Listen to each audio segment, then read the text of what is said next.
नमस्कार। ध्यान, मेडिटेशन कैसे मन को मजबूत बना सकती है हमारी मेडिटेशन। जी हाँ, इसमें कोई दोहराए नहीं है कि मेडिटेशन करने से आपका मन मजबूत बनता है। और मन मजबूत कैसे बनेगा, आज थोड़ा सा मैं आपको उस पर बताऊंगी। और ध्यान कैसे करना है उसका भी मैं आपको कुछ कुछ बातें बताऊंगी कि आप ध्यान को कैसे शुरू कर सकते हैं। सबसे बड़ी बात यह है कि अक्सर हम ये कहते हैं कि हमारा ध्यान लग नहीं पाता। हम ध्यान में बैठने की प्रैक्टिस करते हैं, प्रयास करते हैं, परंतु फिर भी हमारा ध्यान नहीं लग पाता। तो हम क्या करें? ध्यान को लगाने के लिए सबसे पहले आपको एक धारणा बनानी है। प्रतिदिन आप कुछ भी ना करें, बिस्तर से उठें और आराम से सुखासन में बैठ जाएं, यानी कि आलती पालती लगाकर आप बैठें। और आलती पालती लगाने के बाद आप सिर्फ और सिर्फ धीमे धीमे सांस लें और छोड़ें। यहाँ पर आपको, जैसे मैं बता रही हूँ, कि आपको सांस लेना है और धीमी गति से ही सांस को छोड़ना है। ना तो आपको सांस लेने के लिए जोर लगाना है और ना ही कोई दबाव देना है सांस को बाहर छोड़ते वक्त। आप देखेंगे कि आपका मन थोड़ा सा विचारहीन हो रहा है, क्योंकि ध्यान ना लगने का सबसे बड़ा कारण यह है कि मन में बहुत सारे विचार होते हैं और यही विचार हमें ध्यान नहीं लगाने देते। अब जैसे मैंने आपको बताया कि आप धीरे धीरे सांस लेंगे और धीरे धीरे सांसों को छोड़ देंगे, तब आप देखेंगे कि आपका विचार धीरे धीरे कम होने लगा है। आप प्रतिदिन इसी तरह से रोज़ प्रातःकाल उठते हुए इसी दिनचर्या को करते रहें। आप देखेंगे कि थोड़े थोड़े दिनों में आपके विचारों पर आपका कंट्रोल होने लगा है, क्योंकि बहुत सारे ऐसे फालतू के विचार होते हैं जो हमारे पास सारा दिन चलते रहते हैं। हम खाना खा रहे हों तब भी विचार चल रहे हैं, हम सोने की चेष्टा कर रहे हैं तो भी विचार चल रहे हैं, हम कहीं काम कर रहे हैं तो भी विचार चल रहे हैं। यानी कि कहीं ना कहीं हमारे शरीर और हमारी बॉडी और हमारे मन का तालमेल एक जैसा नहीं है। और ये बहुत बड़ी बीमारी है कि हमारा शरीर और हमारे मन का तालमेल एक जैसा नहीं है। क्योंकि यदि शरीर काम कर रहा है तो मन विचार कर रहा है। जहाँ शरीर काम कर रहा है, आपका मन उसी काम पर ध्यान केंद्रित होना चाहिए, परंतु ऐसा नहीं होता। क्योंकि जब आप काम कर रहे हैं तो आपका ध्यान नहीं लग रहा, क्योंकि आपका मन तो किसी और विचार में है। इसी प्रक्रिया को जब हम करते हैं ध्यान विधि के अंदर, श्वासों पर अपना नियम बनाने का अभ्यास, यानी कि श्वासों पे कंट्रोल करने से हम अपने विचारों पर कंट्रोल कर सकते हैं। और जब विचारों पर कंट्रोल होगा तो धीरे धीरे ध्यान अपने आप लगना शुरू हो जाएगा। अब यहाँ पर हम बात कर रहे हैं कि जैसे हम सांस ले रहे हैं, विचार आ रहे हैं, आपने आंखें बंद करके आप धीरे धीरे सांस लें और छोड़ें। विचारों को आने दें, विचारों से कोई छेड़छाड़ ना करें। विचार आएंगे जाएंगे, आएंगे जाएंगे, आप उन्हें जैसे चल रहे हैं उन्हें चलने दें। आपको एक ध्यान रखना है कि श्वास से आपका ध्यान ना छूटे, कि जब सांस अंदर जा रही है और बाहर आ रही है, इस पे आपकी एकाग्रता एक चौकीदार की तरह रहनी चाहिए। जब आप देखेंगे कि आपकी एकाग्रता एक चौकीदार की तरह के श्वासों को ध्यान लगा के देख रही है कि कब सांस भीतर जा रहे हैं और कब सांस भीतर से बाहर आ रहे हैं, तब आप देखेंगे कि आपका मन, सबसे पहले मन को शांत करना है। मन में बहुत उथल पुथल रहती है, श्वासों की उथल पुथल है। आप देखेंगे कि नियमबद्ध तरीके से यदि आप श्वास की क्रिया करते हैं तो आप नोटिस करेंगे कि आप सांस भी प्रॉपर तरीके से नहीं ले पा रहे हैं, क्योंकि मन बहुत भारी हो चुका है। तो हमें क्या करना है? मन को पहले हल्का करने के लिए, शरीर को हल्का करने के लिए, अपनी नाड़ियों को हल्का करने के लिए हमें सिर्फ श्वासों पर ही ध्यान देना है। सांस लेने हैं और सांस छोड़ने हैं, सांस लेने हैं और सांस छोड़ने हैं। जब हम ये अभ्यास करते हैं तो आप देखेंगे कि मन हल्का हो रहा है। कई बार कोई परिस्थिति ऐसी होती है, आज हमारा मन बड़ा भारी है, कहते हैं ना, क्योंकि वहाँ पर हमारी सिचुएशंस कुछ ऐसी होती है जहाँ थोड़ा सा दुख है या प्रॉब्लम है या कोई ऐसी समस्या है जिसकी वजह से मन पर एक भारीपन अनुभव हो रहा है। इसी भारीपन को धीरे धीरे आपका सांस लेने का तरीका, मात्र सांस लेने के तरीके से आप अपने मन को काबू कर सकते हैं। यहाँ मैं बहुत सारी कोई भी आपको क्रियाएं नहीं बता रही हूँ, मैं सिर्फ कह रही हूँ कि सांस लेने और छोड़ने पर अपने ध्यान को लेकर आ जाए। जब आपका संबंध आपके श्वासों पर ध्यान लगाने का, यानी कि आप चेतन अवस्था के अंदर यानी कि एकाग्र हो जाएंगे और कॉन्शियस हो जाएंगे कि हाँ मेरा सांस आ रहा है और जा रहा है, तब आप देखेंगे बहुत सारा तनाव आपसे कंट्रोल हो जाएगा। तनाव कंट्रोल होगा। दूसरा, मन धीरे धीरे समझने लगेगा कि उसको कैसे व्यवहार करना है, क्योंकि हम मन के अधीन जी रहे हैं। मन हमें जो कह रहा है हम वैसा कर रहे हैं। हमें अपने मन को कंट्रोल में करना है, इसलिए हमें अपनी श्वासों पर निरंतर आपको श्वास लेने और छोड़ने पर अभ्यास करना होगा। और जब ये अभ्यास धीरे धीरे बढ़ेगा तो आप खुद देखेंगे कि धीरे धीरे मन के अंदर जो भारीपन था वो घटने लगा है। जब एक दबाव आपके अंदर से खाली होगा, फिर आप देखेंगे कि आपका विचार दोबारा एक नया विचार आ रहा है, पर वो टिक कम समय के लिए रहा है। और जब विचार कम समय के लिए टिकता है तो आप देखेंगे कि आपका मन विचारों से धीरे धीरे अपने संबंध को समझने लगा है कि उसे कैसे विचार अपने भीतर रखने हैं। क्योंकि काम, क्रोध, मोह, लोभ और अहंकार से जो विकार पैदा हो रहे हैं वही मन को दुखी करते हैं, और इन्हीं कारणों से मन हमारे वश में नहीं रह पाता। निरंतर श्वासों पर अभ्यास, सिर्फ सांस लेना और छोड़ना आपके मन को के भारीपन को हल्का करता है, और ध्यान धीरे धीरे अपने आप ऑटोमेटिक अपने आप लगेगा। आप शांत हो जाएंगे। आपका मन होगा कि आप चुपचाप बैठें। आपका मन होगा कि मैं कुछ पल आंखें बंद करके बैठूं, किसी से बात ना करूं। और यही कारण है कि सारा दिन हमारे अंदर भीतर इतने विचार चलते हैं कि जिस परिस्थिति में हम होते हैं वहाँ हम होते ही नहीं हैं, क्योंकि हम शरीर से तो प्रेजेंट है पर हम मन से प्रेजेंट नहीं है वहाँ। हमें अपने मन पर काबू पाने के लिए श्वासों का ध्यान लगाना होगा। श्वासों पर ध्यान लगाते हुए ही हम अपने आप को सही कर सकते हैं। अब जब मन मजबूत होना शुरू हो जाता है, यानी कि श्वासों पर नियमबद्ध आपकी पकड़ आ जाती है, तब आप देखेंगे कि यही श्वास आपके मन को मजबूत करने लग गए हैं।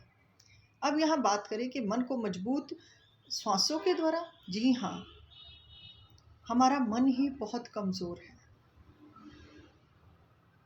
बहुत सारे ऐसे जीवन के पड़ाव आने पर हमारा मन हमारे संयम से अलग हो जाता है, वह भटक जाता है। और जब हम ये सब प्रक्रिया करते हैं, मात्र सांस लेना और छोड़ना, कोई विधि नहीं है यहाँ पर, और सांस तो ले भी रहे हैं और हम छोड़ भी रहे हैं, तो क्यों ना इन छोड़ते और आती और जाती सांसों पर हम अपने ध्यान को इस प्रकार बना लें कि हमारा ध्यान लगना शुरू हो जाए, और लगेगा, और 100% लगेगा। विचार ध्यान के समय भी आएंगे, पर यहाँ पर एक फ़ायदा ये होगा कि जब आप निरंतर अपने श्वासों पर ध्यान लगाते हैं तो आप देखेंगे कि श्वास लेने से ही धीरे धीरे मस्तिष्क में विचार कम हो रहे हैं। विचार चल रहे हैं पर आपकी बुद्धि प्रभावित नहीं हो रही, शरीर विचलित नहीं हो रहा, एकाग्रता धीरे धीरे बढ़ना शुरू हो जाती है। और ये सब चीज़ें करना हमारे लिए अच्छे स्वास्थ्य की भी निशानी है, क्योंकि यदि मन से हम बीमार हैं तो हम शरीर से भी कहीं ना कहीं रोगी हो जाते हैं, क्योंकि हमारे मन का प्रभाव हमारे शरीर के अंगों पर भीतरी अंगों पर बहुत गहरा पड़ता है। अब अगर मन से हम बीमार हैं तो नेचुरल है कि हमारा दिल, हृदय भी पीड़ित होगा, हमारा डाइजेस्ट सिस्टम भी पीड़ित होगा, और हमारी बहुत डाइजेस्ट सिस्टम के ऊपर जैसे बात करें तो अक्सर देखा गया है कि कॉन्स्टिपेशन की प्रॉब्लम बहुत ज़्यादा लोगों में होती है। कुछ हमारे लाइफस्टाइल ऐसे हैं, इस वजह से प्रॉब्लम आ रही है। तो हम अपनी चीज़ों को कैसे ठीक करें और हम ध्यान की विधि से मन को कैसे स्वस्थ रखें, काबू करें, यह बात बहुत महत्वपूर्ण है। यदि आप अपनी दिनचर्या में इस तरह से अभ्यास करते हैं तो आप देखेंगे कि आपका मन मजबूत होने लगा है और वह आपको अब किस परिस्थिति में क्या करना है वो सही निर्णय देने लायक बन जाता है। और हमें यही तो कई बार समझ नहीं आता कि हम कौन सी परिस्थिति में कैसा निर्णय करें। ये श्वास से ही हमारे शरीर के पूरे पांचों तत्व को भी बैलेंस करती है। मन सिर्फ वायु वेग की तरह है, जिस तरह से पवन आती और जाती रहती है, उसी प्रकार श्वासों के साथ विचारों का आदान प्रदान भी तेजी से चलता है। क्योंकि बहुत ज़्यादा सोशल मीडिया पे बहुत ज़्यादा ऐसे प्रोग्राम्स आ रहे हैं कि जहाँ पर हम अपने आप को ध्यान विधि में कैसे लेकर आएँ, ध्यान कैसे करें। तो इन सब का सरल उपाय यही है कि पहले हम अपने आप को समझें, अपने सिस्टम को समझें कि हमें सांस कैसे लेना है, हम सांस को लेते कैसे हैं, सांस को छोड़ते कैसे हैं। क्या सांस लेते हुए जोर लगाना पड़ता है? क्या सांस बाहर जाते हुए शरीर को एक दबाव देना पड़ता है? और यदि दोनों चीज़ें आप समझ पाएंगे तो आप देखेंगे कि आपका धीरे धीरे सांस लेने का तरीका भी ठीक हो रहा है। विचार तो कंट्रोल होंगे और सांस लेने की जो टेक्निक आपकी ठीक होगी उससे आप देखेंगे कि आपको बहुत ज़्यादा आराम महसूस होगा। विचार कम होंगे और मन का मजबूत होना बहुत ज़रूरी है हम सभी के लिए। अब इस बीच में जैसे हम आपको उस वक्त मैं बता रही हूँ कि आप सांस लेंगे छोड़ेंगे, तो इसके साथ साथ आप कोई मंत्र उच्चारण कर सकते हैं, कोई अच्छी चैंटिंग चला सकते हैं। और जब आपको मैं एक चीज़ जो बता रही हूँ, अगर आप उसके ऊपर आप जोड़कर उन चीज़ों को जोड़कर यदि सरल स्वभाव से भी, सरल विधियों से भी आप सांस लेते हैं और आपने कोई चैंटिंग चला रखी है या आपने कोई पॉजिटिव म्यूजिक चला रखा है या कोई वाद्य यंत्र चला रखा है, आप मानेंगे ये सभी तरंगे श्वासों के द्वारा हमारे भीतर जाएंगी, मन को शांत करेंगी। मन का शांत होना बहुत ज़रूरी हो चुका है आजकल की भागदौड़ की दुनिया में। हज़ारों लोग BP, sugar, cancer, thyroid, arthritis, ये सभी चीज़ें तनाव के कारण पैदा हो रही हैं। और तनाव कहाँ से आ रहा है? विचारों से। और विचार का प्रभाव मन पर पड़ रहा है, मन बीमार पड़ रहा है, इसलिए शरीर रोगी है। शरीर को निरोगी करने के लिए भी ध्यान का बहुत ज़्यादा फायदा है। जब आपने कोई म्यूज़िक के साथ अपने आप को ध्यान में लाना शुरू किया और श्वास लेना और छोड़ना, सिर्फ श्वास लेना और छोड़ना, कभी कभी क्या होता है ये विधि करते हुए ना हमारा ध्यान फिर विचार पे चला जाता है। फिर अपने आप को वापस लेकर आए कि मैं सिर्फ श्वास पर ध्यान लगाऊंगा। अपने आप को मन के अंदर ये शब्द बोलने से भी आप देखेंगे बहुत फर्क पड़ता है। धीरे धीरे ये विधि अगर आप अपने दिनचर्या के अंदर लेकर आते हैं तो आप बहुत सारे तनाव को कम कर सकते हैं, बहुत सारी बीमारियों को कंट्रोल कर सकते हैं, मन को मजबूत बना सकते हैं। मन में कब कौन सी परिस्थिति में क्या डिसीज़न लेना चाहिए आप वो कर सकते हैं। और सबसे बड़ी बात कि यदि आपको सुकून अनुभव हो, इससे बेहतर तो कुछ है ही नहीं, क्योंकि आज हम सब सुकून की भी तलाश में हैं। सरल विधि है, बहुत सारे बेनिफिट्स हैं, कोई नियम नहीं है कि सुबह उठें, बिस्तर पर बैठें। और आपको एक बात मैं और भी बताना चाहूँगी कि यदि आप सारा दिन के अंदर जब आपको समय मिले आप तुरंत इसी विधि का उपयोग करें तो आप देखेंगे कि आपका काम में जो थकावट होती थी आपको वो नहीं होगी। एक शरीर की ऊर्जा जो बीच बीच में कम हो जाती है, यानी कि हमारी एनर्जी लेवल जैसे सारा दिन उठते हैं और सारा दिन काम करते हैं वो एक डाउननेस में चला जाता है। तो आप देखेंगे कम खाना खाकर और ज़्यादा पानी पीकर और इस तरह का अभ्यास करके आप कहीं भी बैठे हैं, कोई नियम नहीं है कि आप ऐसे बैठिए वैसे बैठिए, गाड़ी में बैठे हैं, घर पे बैठे हैं, ऑफिस में बैठे हैं, बीच बीच में इस तरह की ये छोटी सी एक विधि को करने से आप अपनी बहुत सारी प्रॉब्लम्स को दूर कर सकते हैं। आप देखेंगे कि आपको तरोताज़गी महसूस होगी, नींद अच्छी आएगी, भूख अच्छी लगेगी, विचार कम रहेंगे, तनाव कम रहेगा। अब इतनी सी सरल विधि से यदि हम इतनी सारी बीमारियों को दूर कर सकते हैं तो मुझे लगता है इससे अच्छा तो कुछ है ही नहीं। डॉक्टरों के पास हज़ारों रुपयों के टेस्ट करवाने, हज़ारों दवाइयाँ खानी, उससे बेहतर है कि हम अपने शरीर में आती जाती श्वासों पर अपना ध्यान लगाकर हम अपने आप को निरोगी कर सकते हैं। और ध्यान की विधि को धीरे धीरे आप देखेंगे कि आपका ध्यान स्वयं से ही लगना शुरू हो जाएगा। एक छोटी सी सरल विधि से आप अपने बड़े ध्यान की प्रैक्टिस कर सकते हैं, क्योंकि निरंतर आती जाती श्वासें हमारे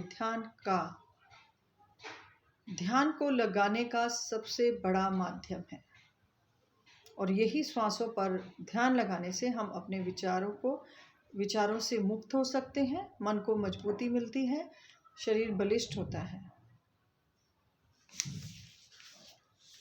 आप इस विधि को करके देखें और मुझे कमेंट बॉक्स में ज़रूर बताएं कि आपको इसके क्या फ़ायदे मिल रहे हैं।